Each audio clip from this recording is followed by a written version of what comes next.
घर में यदि क्लेश उत्पन्न हो जाता है, का धन, आपकी प्रॉपर्टी, आपकी जमीन, आपका प्लाट, आपका दुकान, आपका पैसा, यदि किसी ने कब्जा कर लिया और छोड़ नहीं रहा, प्रत्येक अमावस्या के दिन पीपल के वृक्ष के नीचे जाकर 2 दीप लगाइए घी के।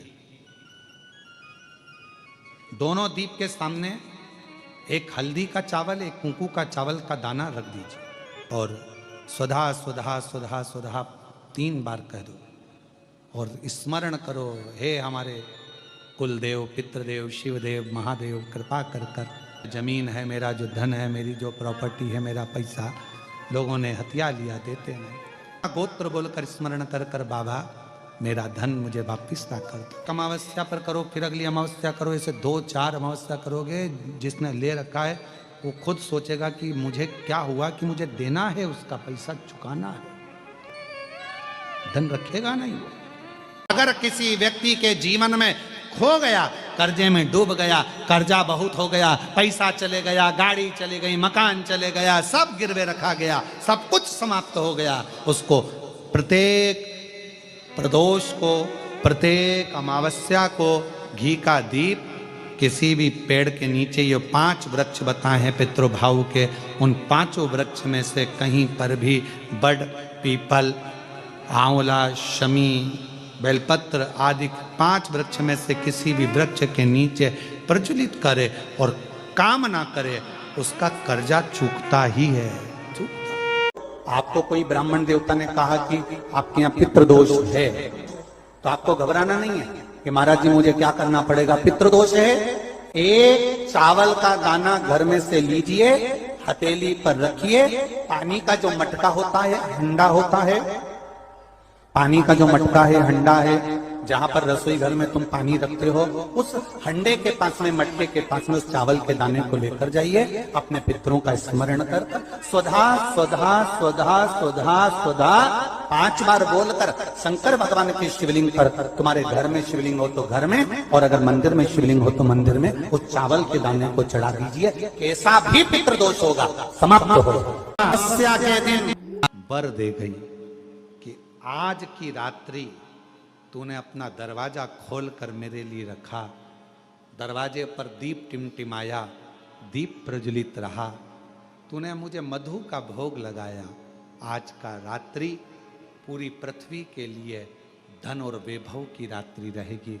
अमावस्या के दिन व्यक्ति जो भगवान शंकर को बेलपत्र जब समर्पित करता है और बीच की पत्ती पर चंदन लगाकर, मध्यस्थ जोड़ पर शहद लगाकर शिव को जब समर्पित करता है, तो उसका भाग्य कितना भी विपरीत चल रहा हो, उसकी किस्मत की रेखा कितनी भी विरोधी, कितनी भी विपरीत चल रही हो, वो अपने आप से मिट जाती है, अपने आप से। पहला चंदन बाबा के शिवलिंग पर, दूसरा गणेश जी पर चंदन की उंगली, तीसरा षडानंद कार्तिकेय पर चंदन की उंगली, चौथा अशोक सुंदरी पर चंदन की उंगली, 5वां जलाधारी पर चंदन की उंगली, छठा जो शिवलिंग का जल बह रहा है इसके ठीक विपरीत की ओर चंदन की उंगली, और 7वां चंदन नंदी के मस्तक के ऊपर जो 2 सींग लगे रहते हैं उस पर चंदन की उंगली। ये कब लगाई जाती है? या तो अमावस्या के दिन आपको लगता है कि हमारे पूर्वजों का उद्धार नहीं हुआ, हमारे पूर्वजों का कल्याण नहीं हुआ, कहीं अधोगति में कोई चला गया है, उसका बस एक बार, रोज नहीं जरूरत, अमावस्या के दिन दोष काल में, प्रदोष के समय पर, प्रदोष काल में शाम के समय पर जाकर किसी भी नदी, तालाब, बावड़ी, कुआं, कहीं ना कहीं जो आपके पास में हो, वहां पर एक घी का दिया, बत्ती का मुंह दक्षिण की ओर कर कर अवश्य जला कर जाना, सारे पितृदोष समाप्त हो जाएगा, सारा पितृदोष समाप्त। अमावस्या के दिन किसी भी जलाशय के पास में, नदी, तालाब, बावड़ी, कुआं, जो आपके शहर में, आपके गांव में, आपके नगर में हो, वहां जाकर लगा दे। अगर नदी, तालाब, बावड़ी, कुआं नहीं है तो पीपल का वृक्ष हो या बेलपत्री का वृक्ष हो या बट का वृक्ष हो, उसके नीचे लगा दो प्रदोष काल में, पर अमावस्या के दिन लगाएं जरूर। क्यों? क्योंकि अमावस्या के दिन पितृ शाम के समय प्रदोष काल में शंकर भगवान का नाम जाप कर कर नदी तालाब बावड़ी पर पानी पीने जाते हैं, वहां से जल का आचमन कर कर पितृ अपने लोक को चले जाते हैं प्रदोष काल के समय पर। इसलिए प्रदोष काल में जलाशय के पास में बावड़ी, कुआं, नदी, तालाब के किनारे पर दिया लगाया जाता है दक्षिण की ओर मुख कर कर बत्ती का। तो पितृ आशीर्वाद देते हुए जाते हैं कि फलो फूलो, आगे बढ़ो, उन्नति करो, तरक्की करो। ये पितरों का आशीर्वाद रहता है, पितरों का वर रहता है। आप देंगे उसको मिलेगा। पितृदोष है ये आपको कैसे मालूम पड़ेगा?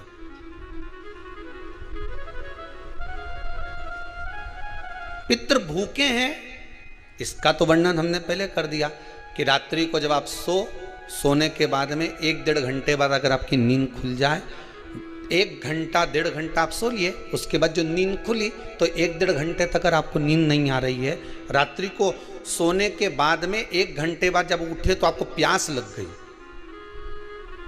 भूख लगने लगी, प्यास लगने लगी कि मेरे को पानी पीना पड़ेगा, घबराहट हो रही, पानी पीना पड़ेगा।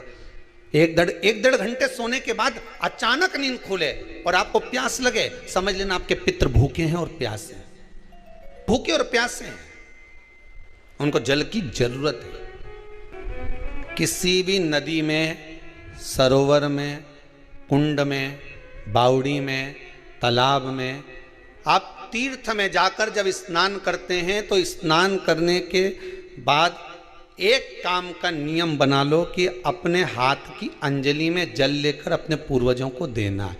प्यासे रहते हैं, भाग मांगते हैं, प्राप्त करना। 3 वृक्ष पितरों के तुल्य हैं। पहला पीपल, दूसरा बट वृक्ष, तीसरा बेलपत्र का वृक्ष। ये पितरों के तुल्य हैं। अगर आपको रात्रि में नींद नहीं आ रही है, ऐसा लगता है कि रात्रि को 1 घंटा 1.5 घंटा सोने के बाद कुछ गलत गलत विचार आने लगते हैं, नींद सुबह 3 बजे तक 4 बजे तक नहीं आती, 4 बजे के बाद फिर नींद आती है, तो एक प्रैक्टिकल जरूर कर कर देखना। एक प्रैक्टिकल करने में क्या जाता है, प्रयास करने में क्या कुछ जाता है क्या? प्रैक्टिकल कर कर देखना कि कहीं सियोर वाला महाराज झूठ तो नहीं बोल रहा है, तो प्रैक्टिकल करने में कुछ नहीं जाए। 1 लोटा पानी लो, उसमें थोड़ा सा कच्चा दूध डाल लीजिए, श्राद्ध पक्ष चल रहा है, बेलपत्री का पेड़ या पीपल का पेड़ या बट का पेड़, इन पेड़ के नीचे ले जाकर उस दूध को दोपहर में सुबह 10 बजे से लेकर 12 बजे के बीच में ले जाकर चढ़ा दीजिए। रात्रि को फिर ना आपको प्यास लगेगी, ना भूख लगेगी, नींद एक बार लगी तो सुबह ही खुलेगी। प्रैक्टिकल करने में क्या जाता है? पानी डालने में तुम्हारा कुछ जाएगा? अरे बोलो तो सही, प्रैक्टिकल करने में क्या जाता है? कुछ भी नहीं बिगड़ेगा, ये तो बस जल डालोगे तुम्हारा ही कुछ अच्छा हो सकता है, बाबा की कृपा। 3 वृक्ष पितरों के तुल्य हैं। पहला जम के बोलिए पीपल, दूसरा बट वृक्ष, तीसरा बेलपत्री का वृक्ष। 3 पीपल के वृक्ष में 52,000 ब्राह्मण एक साथ निवास करते हैं, इसलिए पितृतुल्य है। बट वृक्ष ब्रह्मा जी के मस्तक से बना, इसलिए पितृतुल्य है। और बेलपत्री का वृक्ष माता पार्वती जी के अश्रु से बना। जब आंसू गिरे थे माता जगत जननी जगदम्बा पार्वती के, उस समय पर पितृलोक में हलचल उत्पन्न हो गई थी। हमारी नातिन की आंख में आंसू कैसे आ गए? मैनावती की पुत्री है,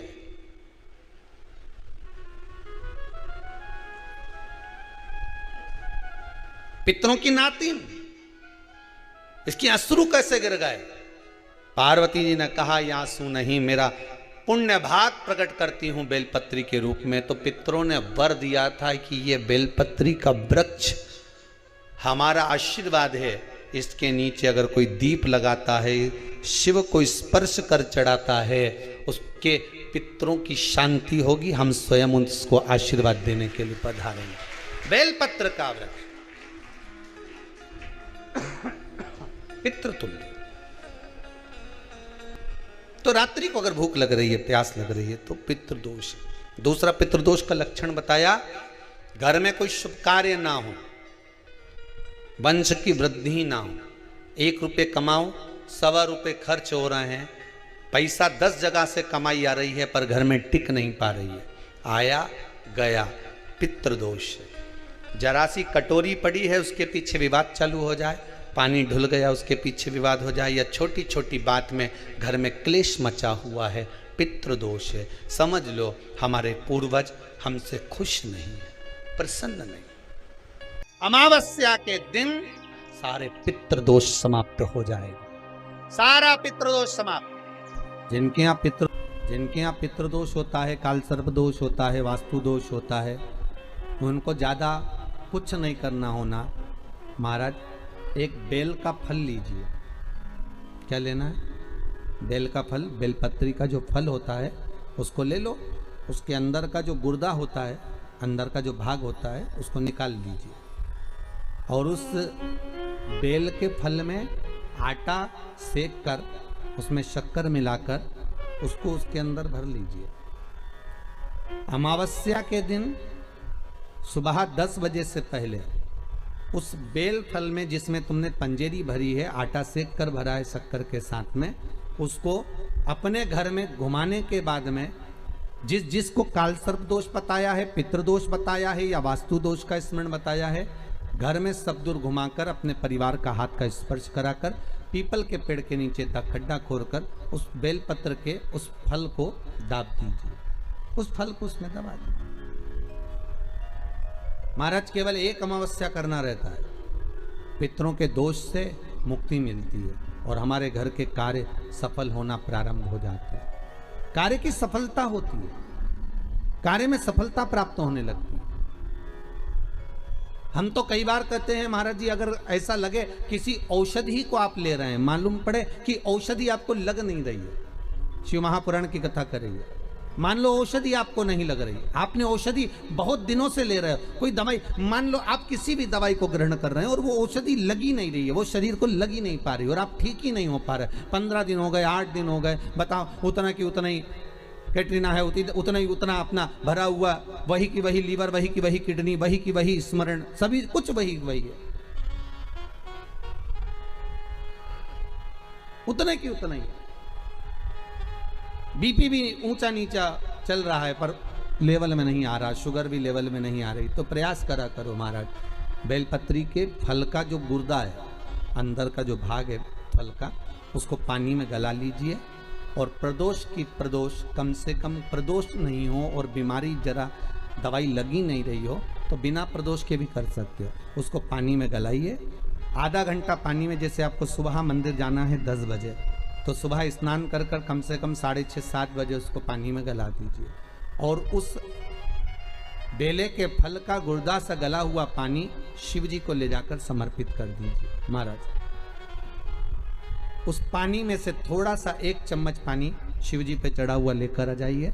उस पानी को जो बीमार व्यक्ति है उसको औषधि देने से पहले मात्र आधी चम्मच से भी आधा चम्मच उसको दे दीजिए। भगवान शंकर का श्री शिवाय नमस्तुभ्यम का जाप कर कर उस पानी को देने के बाद अगर आप औषधि देंगे तो ये पक्का है कि औषधि अपना कार्य करना प्रारंभ कर देगी और वो स्वस्थ होना प्रारंभ हो जाएगा। वो स्वस्थ हो औषधि के लिए 7 स्थान शिवलिंग के बताए हैं जहां पर भूल से भी अगर कोई चंदन की उंगलियां लगा देता है, 7 स्थान ऐसे हैं जहां चंदन की मात्र उंगलियां लगा देने से ही शिव पितृलोक के पितरों को मुक्ति प्रदान करके वैकुंठ लोक का निवास दे देते हैं। 7 स्थान।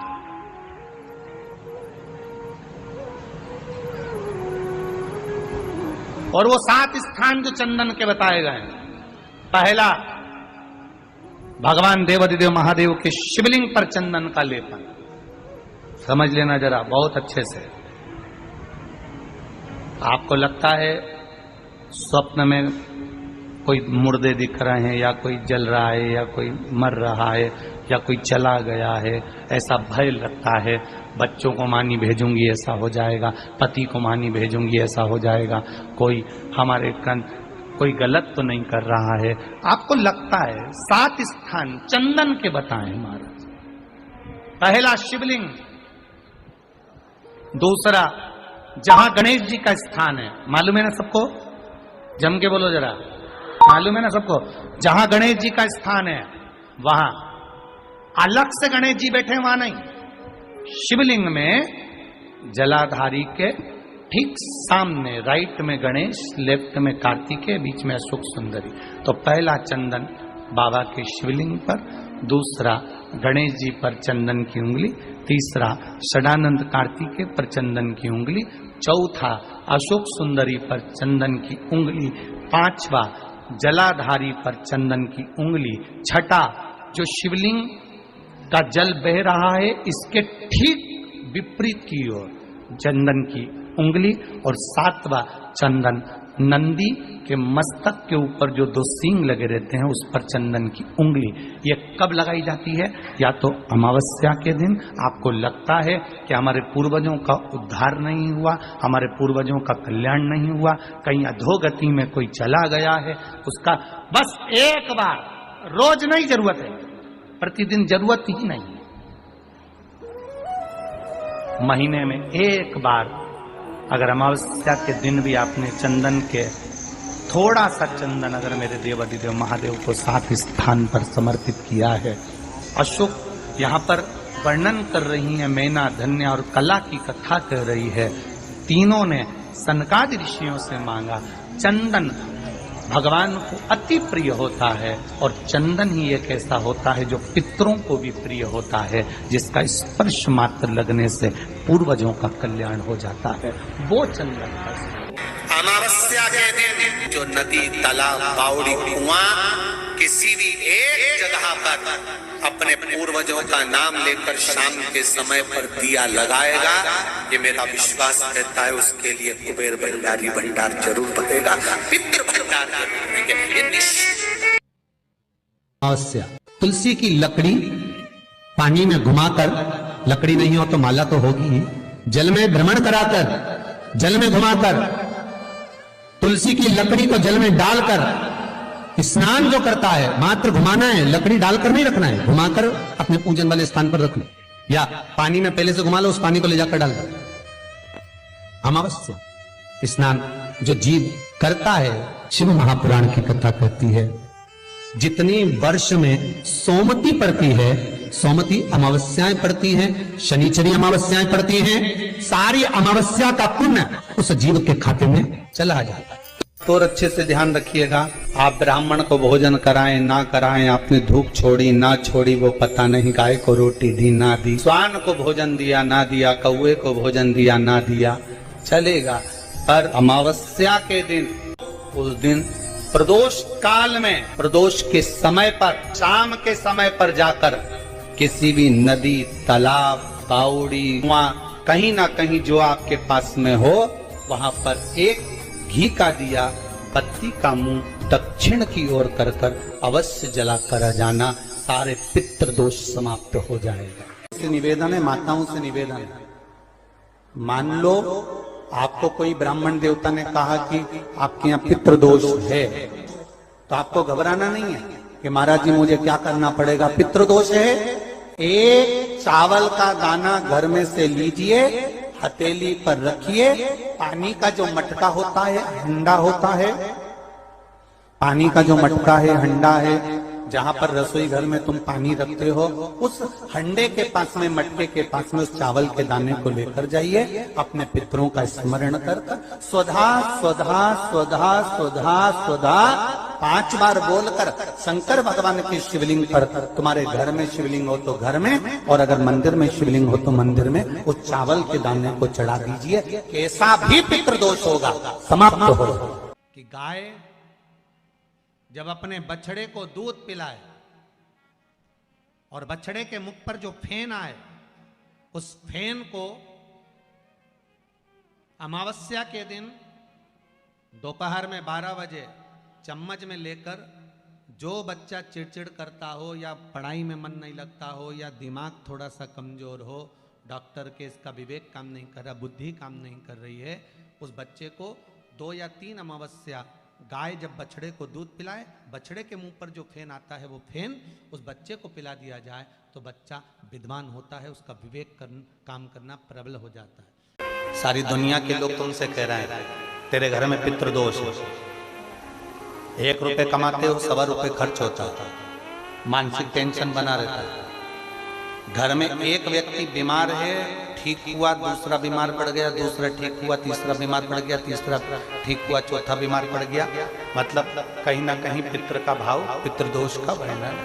किसी ने कहा तुमसे कि तेरे यहाँ पितृदोष है, तूने ब्राह्मण को भोजन करा दिया, पिंडदान करा दिया, तर्पण करा दिया, तिलांजलि करा दी, गया जी का श्राद्ध कर दिया, हरिद्वार चली गई, वहां पिंडदान करवा दिया, ब्राह्मण भोज करवा दिया, तिथि पर भोजन करवा दिया, सब कुछ करवा के देते। अब एक काम और करके देख लो, एक काम और करके देख लो।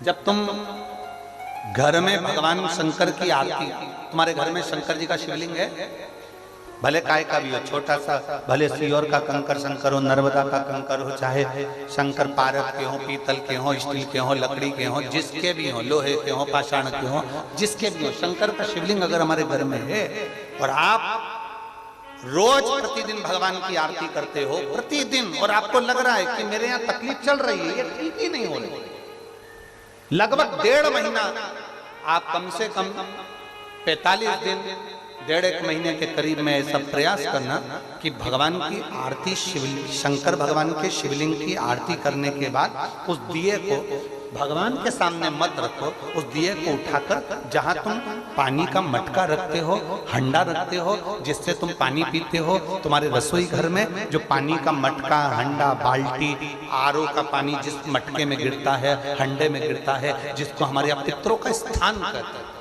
उस स्थान पर, उस मटके के पास में, हंडे के पास में, उस बाल्टी के पास में, जहां रसोई घर में पानी रखते हो, उस रसोई घर में पानी जहां रखते हो, उसके पास में उस दिए को भगवान के सामने नहीं रखना, आरती उतारने के बाद उस दिए को ले जाके सीधे परिंडे के पास में, उस हंडे के पास में, मटके के पास में उसको रखो। केवल 1.5 महीना कर कर देखना, 1.5 महीने के बाद तुम्हें मालूम पड़ेगा कि हम वापिस उन्नति की सीढ़ी पर चढ़ना प्रारंभ कर दिए, हमें फल मिलना चाहिए। अब तुम्हें ना कहीं जाना है, ना कहीं आना है, ना कोई खर्चा है। खर्चा है क्या? ईमानदारी से बोलो, कोई तुम्हारा लाखों का रुपया लग गया क्या? रोज आरती करते हो रोज आरती। बस आरती का नियम बना लो कि हमको पितृदोष किसी ने बोला है, हमारे घर में अशांति है, पितृदोष है, कोई कह रहा है कि तुम्हारे घर में पितृदोष है, हमने सब कुछ करके देख लिया। अब हमें ये करना है कि महादेव की आरती जब होती है तो उसकी ज्योत का दर्शन करने पर 1000 कपिला गाय के दान का पुण्य मिलता है। तो ये पुण्य हम हमारे पितरों को देते हैं, जिससे उनकी मुक्ति हो जाए और हमें आशीर्वाद प्राप्त। उस दिए को नीचे नहीं रखना, आरती उतारने के बाद आरती पूरी हो जाए तब उस दिए को ले जाकर, जब आप ले जाकर उसको रखें तब उस स्थान पर रखें जहां पितरों का स्थान। जिसके घर में पितृदोष प्रबल होता है, बहुत प्रबल पितृदोष है, तो उसके घर के जहां पानी का मटका रखा था, पितृदोष मालूम है ना? पितृदोष का लक्षण क्या होता है? 1 रुपए कमाओ, 1.25 रुपए खर्च हो, समझ लेना पितृदोष है। रात्रि को सो गए तुम, बड़े चक नींद आ गई तुमको, बहुत प्रेम से सो गए, सोने के 1.5 घंटे या 2 घंटे बाद तुम्हारी नींद खुल जाए और कम से कम आधे घंटे तक तुमको भूख लग रही हो, समझ लेना पितृदोष है। सोकर उठने के बाद में जैसे ही 1-2 घंटे की नींद हो गई और अचानक नींद खुल गई और तुम्हें भूख लग रही है, भूख लग रही है, प्यास लग रही है बहुत तेज, अभी सोए हो, 1.5 घंटा ही हुआ, 2 घंटा ही हुआ, भूख लगने लगी, बहुत तेज भूख लग रही है, समझ लेना पितृदोष है। पितृ भूखे हैं, भोजन की याचना कर रहे हैं, भोजन की याचना। सोने के बाद तत्काल नींद खुले 2 घंटे के बाद, भूख लगे, उसका भी एक समय बताया है महाराज ब्रह्मवर्ता पुराण के अंतर्गत कि रात्रि को सोने के बाद में 1 घंटे की नींद हो जाए और उसके बाद में 2 घंटे के अंदर वापिस नींद खुल जाए और भूख लगने लगे तो समझ लो पितृ भूखे हैं, भोजन मांग रहे हैं। अन्न मांग रहा है, पितृदोष है।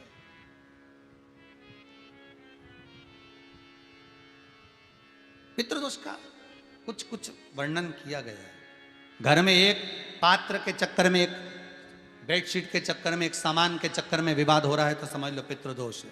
1 रुपया कमाया, सवा खर्च हो रहा है, पितृदोष है। घर में एक बीमार, दूसरा फिर बीमार हो गया, तीसरा फिर बीमार हो गया, एक ठीक हुआ, एक बीमार हुआ, पितृदोष है। पितृदोष का भाव, तो उसके लिए करना क्या है? शिव महापुराण की कथा कहती है, सुंदर गणेश जी का चरित्र वर्णन करता है, स्कंद पुराण कहती है, विष्णु पुराण कहती है कि दुर्वा 21 दुर्वा की गांठ बनाकर, 7 गांठ 21 दुर्वा की बनाकर, जो अपने पितरों का मटका, मटका मतलब परिंडा, हंडा, जो भी पानी का भरते हो, उसके नजदीक में मात्र एक कटोरी में चावल रखकर उसमें अगर दुर्वा रख देता है तो मात्र 5 या 7 दिन में पितृदोष समाप्त होना प्रारंभ हो जाता है। उसके घर में लक्ष्मी की वृद्धि होने लगती है, सुख शांति अपने आप आने लगती है, उसका क्लेश समाप्त हो जाता है। दुर्वा में वो गुण है जो पितृ भी उसका भाग अमृत तत्व प्राप्त करना चाहता, अमृत देना चाहता। और सरल भाषा में समझिए, जिसकी फैक्ट्री नहीं चल रही हो, फैक्ट्री में बार बार कुछ तकलीफ आ रही हो, गाड़ियां नहीं चल रही हो, 4 व्हीलर गाड़ियां ले रखी हैं, कभी ट्रक गड़बड़ हो रहा है, कभी ट्रक में ये हो रहा है, कभी गाड़ी में ये हो रहा है, कभी बस में ये हो रहा है, बस एक काम करना है, दुर्वा का थोड़ा सा भाग लेकर पानी के लोटे में उसको डालकर 5 अक्षत के दाने उसको पटक कर उस गाड़ी के अंदर उस कलश को रख दो, बस आधे घंटे के लिए, और उस पानी को चक्के के चारों तरफ डालते डालते जाइए दुर्वा के साथ में, तकलीफ नहीं देगा। फैक्ट्री का भी यही प्रमाण है। दुर्वा में वो अमृत तत्व छुपा है जिसका सुख आनंद दे जाता है।